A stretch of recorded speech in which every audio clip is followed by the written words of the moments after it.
Christy. Yeah, to be fair, I think Laxey is one of those places that it's very much a hidden gem, and there is an initiative that's being started up that we're going to find out more about in just a moment that's hoping to bring Laxey a bit more to the wider world. But of course, it has three working vintage railways. There's the Laxey mines, of course, which were the deepest in the world during the 1800s. It has the largest working water wheel in the world, as we all know, Lady Isabella, and it's also the location of Kinrade's grave. So it's a fairly special place. Yeah, it's pretty special, and what we need for these programmes is somebody very special to organise all the people who come together and spend their time with us, and we found that in Kinrade. Val, thank you so much for having us here this afternoon. It's our great pleasure to have you here today. So tell us about your role within Laxey then. Okay, so I'm involved in one of the management committee of the Institute. I'm also involved as a worship leader of Laxey Methodist Church, and then I'm also involved in the Visit Laxey Valley project along with Richard Hubbard, who's my husband's cousin. I love that. There's always a sort of familial link. Well, you know, we are the Isle of Man. We have to have a link, don't we? And you mentioned the church there, and we're going to come to that in just a moment, because there clearly is a really important role that the church plays within Laxey, and we'll find out more about that in a moment. But you mentioned Visit Laxey Valley. Just explain what that is for us. Okay, so Visit Laxey Valley came about. Richard and Tina Hubbard came along with Tina's sister Jane to scatter Auntie Margaret's ashes. Auntie Margaret was again my husband's aunt, and she moved out in the 1950s, left Laxey, went to live in Sheffield.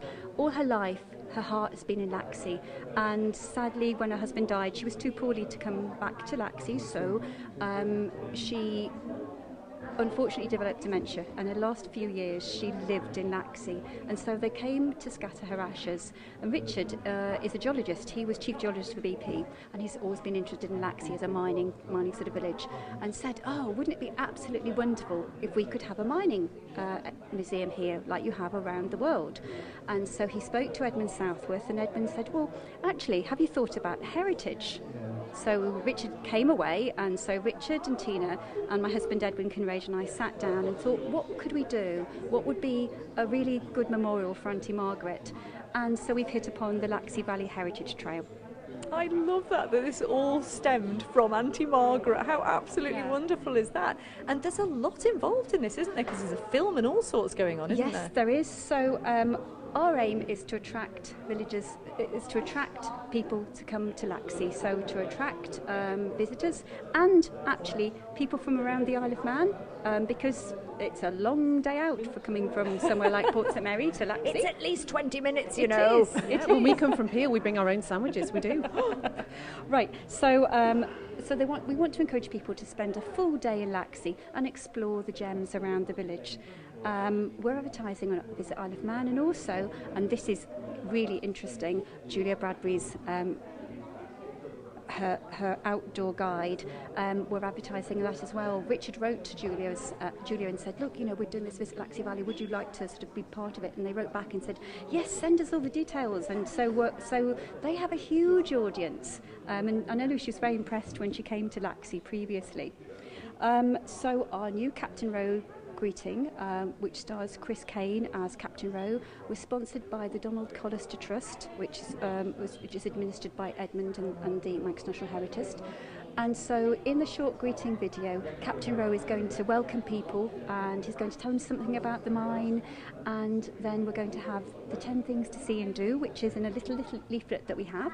And so that's going to encourage people to come to when they come to Laxey, come and actually explore the whole of the valley, and the valley being summit to shore, so from Snaefell right down to the shoreline.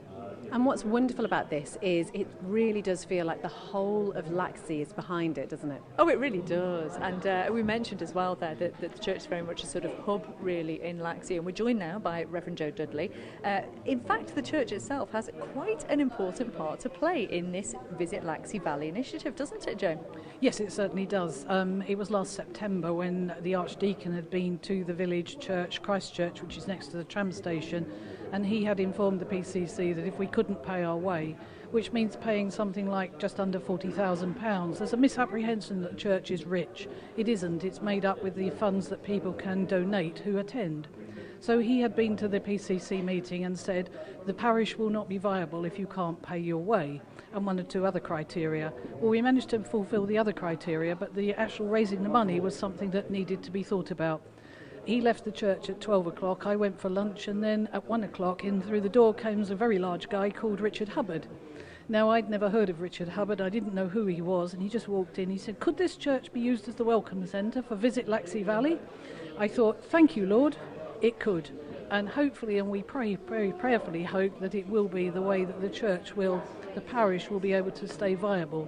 So it will be the Welcome Centre. We open on the 29th of June at 12 o'clock. There will be an opening ceremony, 12 till 1, people who've helped, all the people who've sponsored it and all the different things. We're inviting them to be there, then go down to the fair where we continue to tell everybody how they can come and watch this video which will explain everything about it'll take about 20 minutes as I understand it, explaining all about the heritage of the village.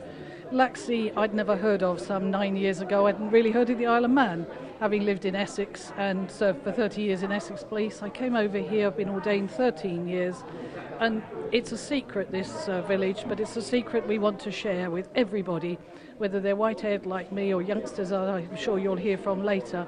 They all need to know what a heritage it is that we've got and how we should protect it. But the church itself, as I started to say, was the Welcome Centre, and the buses will stop there, we hope, and take people around the village to see everything that there is to see in our lovely, no longer secret, but wonderful valley where it's such a pleasure to live. How wonderful. So a couple of busy weeks moving on to this then. But yeah, Christy, so much happens in here. It really does. The Working Men's Institute itself, which is where we are right now, and thank you very much to Joe and Val for that, and we look forward to the fun day and the fair day, which is when all of this will be revealed. We're in the Working Men's Institute itself, and we decided that this would be an appropriate sort of hub really to talk to members of the community and find out about Visit Laxey Valley as well. And we're speaking now to people who know very much about the Institute and also who've been involved in the renovation, which is quite extraordinary. Dennis Goddard, thank you for being here this afternoon. What has been your part in the restoration? Joker. When did you get involved with this? Memory's gone. Right towards the start. Yeah. This is Dennis Goddard. He's one of our trustees and one of our directors. And with Dennis's help, fundraising, etc., we began to make the start on the beginnings of renovating the building. And Dennis has been round the table since that point, keeping us all in order as a retired captain. And trying to make sure we don't go off course. That's the voice there of Richard Henthorn. So why was it important to you that this happened, Dennis? A village without a hall is not a village. You need a meeting place. This place, it was a disaster. How they could let it rot like they did, it's unbelievable. But I wasn't in at the beginning. The beginning was 4 blokes sitting round the table in a pub with pints in their hands. Where all the best ideas come from? Well, I don't know. One of them, Richard, suggested that they might like to do something for the good of the village. And the following week, when they'd sobered up, said, "What were you on about?" And he said, there's the institute there. He said, we could go and have a look at that, see what we can do. And that started it. And Peter Burgess, you have been heavily involved in this. I mean, what does it take to renovate a building of this nature? A lot of hard work and graft.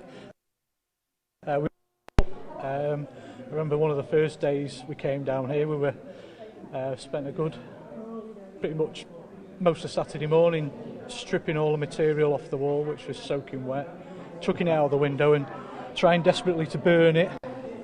And we just went from there, and it was a bit at a time, and we didn't have any money to start with. And again, to do the work we needed to do, we had to fundraise, and we were very lucky early on to get a donation from an anonymous benefactor.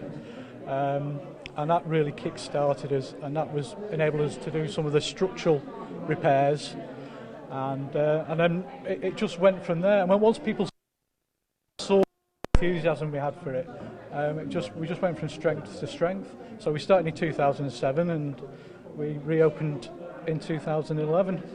And Richard, the thing about it is it's been very sensitively done, hasn't it? Because although this has become very much a modern community centre, you know, you have all sorts of gigs here, you have everything from yoga to dogs clubs to sketching to all sorts. It also has very much preserved and paid attention, I think, to the history, hasn't it? Well, it was one of only 2 registered buildings in the village, so we knew we had to have sensitive restoration. So the first thing we did, we went to the government's conservation officer at the time, and we said, what can we do? And so he came up and gave us loads of good advice, and I think even the government helped us to with some financial work payment for the roof and some of the nice ornate tiles that go across the top on the ridge, and also the windows, which are you know, these are the only 3 original windows left in the building, these arched ones. The rest all had to be replaced with hardwood, and they had to be sliding sash like they were before, and they're expensive to manufacture. Also the coving around the building all had to be remanufactured to the original thing. So as long as we stuck to the original thing and didn't like turn it into some crazy mad modern art thing, they were okay, and the exterior was just going to be replaced as the exterior. So that's how we sort of got started, and you know, that's how it went along really. And the rest, as they say, is history. But what a history that's all being. We are live from the Laxey Working Men's Institute this afternoon. We're going to be talking to some of the people who use this building after this.